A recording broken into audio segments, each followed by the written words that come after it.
Support இன்பிசி உங்களை அன்புடன் வரவேற்கிறது. நாம இன்னைக்கு பார்க்க போறது தமிழன் ஜிகேல ஒரு 25 கொஸ்டின் தான். ஃபர்ஸ்ட் கொஸ்டின், உள்ள பூட்டு என்பதன் பொருள் என்ன? உள்ளத்தின் அறியாமை. கொங்கு என்பதன் பொருள் டேஸ் ஆகும். விடை மகரந்தம். தீர்க்கதரிசி என்னும் நூலை மொழிபெயர்த்தவர் யார்? விடை புவியரசு. இப்படிப்பட்ட தலைவர் கிடைப்பது அரிது. அவர் நல்ல உத்தமமான மனிதர்.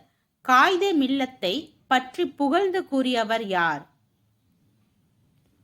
விடை தந்தை பெரியார். இந்திய அரசாங்க சட்டம் எந்த ஆண்டு நிறைவேற்றப்பட்டது? விடை 1935. மீன் சந்தைக்கு புகழ்பெற்ற ஊர் எது? விடை நாகப்பட்டினம். மடுத்து என்பதன் பொருள்? விடை பாய்ந்து.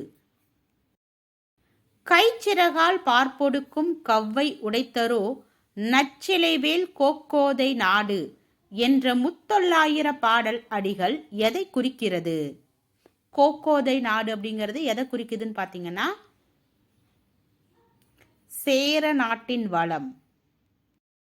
1989 உலக தமிழ் மாநாடு நடைபெற்ற இடம்? விடை மொரீசியஸ். சரிந்து என்பதன் இலக்கண குறிப்பு? விடை வினையெச்சம். பெய்டி புயலின் பெயர் எந்த நாடு தந்தது? தாய்லாந்து. இட்டதோர் தாமரை பூ இதழ் விரித்திருத்தல் போலே வட்டமாய் புறாக்கள் கூடி இறையுண்ணும் என்ற கவிதையை எழுதியவர் யார்? விடை பாரதிதாசன். தமிழரின் பெருமையை உலக அரங்கான ஐநா அவையில் பரப்பும் வகையில் அங்கு தமிழ்நாட்டின் செவ்வியல் இசையை பாடியவர் யார்? விடை MS சுப்புலட்சுமி. இலக்கண கட்டுக்கோப்பு குறைவாகவும் கவிதை வெளியீட்டுக்கு எளிதாகவும் இருப்பது எது? விடை ஆசிரியப்பா.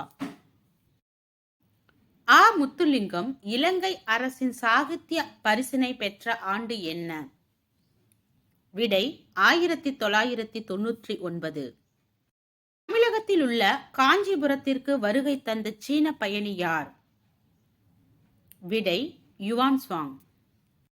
தமிழ் இதழ்களில் தமிழ் ஆண்டு, திங்கள், நாள் ஆகியவற்றை முதலாக குறித்தவர் யார்? விடை பாரதியார்.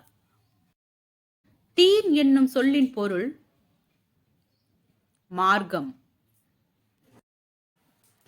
செந்தமிழ் நாடெனும் போதினிலே இன்ப தேன் வந்து பாயுது காதினிலே, எங்கள் தந்தையர் நாடென்ற பேச்சினிலே ஒரு சக்தி பிறக்குது மூச்சினிலே என்று பாடியவர் யார்? விடை பாரதியார். ஜலாலுதீன் ரூமி எங்கு பிறந்தவர்? விடை ஆப்கானிஸ்தான். துறைமுகம் என்ற நூலின் ஆசிரியர் யார்? விடை சுரதா. யாருக்கு தலைக்கோல் பட்டம் அளிக்கப்பட்டதை சிலப்பதிகாரம் கூறுகிறது? விடை மாதவி. யசோதர காவியத்தின் ஆசிரியர் யார்?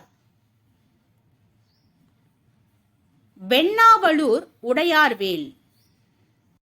அறம் பொருள் இன்பம் வீடு என்ற 4 பொருளையும் கூறுவது? பெருங்காப்பியம். அடுத்து, சுவை புதிது, பொருள் புதிது, வளம் புதிது, சொற்புதிது, சோதி மிக்க நவ கவிதை என்று பாடியவர் யார்? பாரதியார்.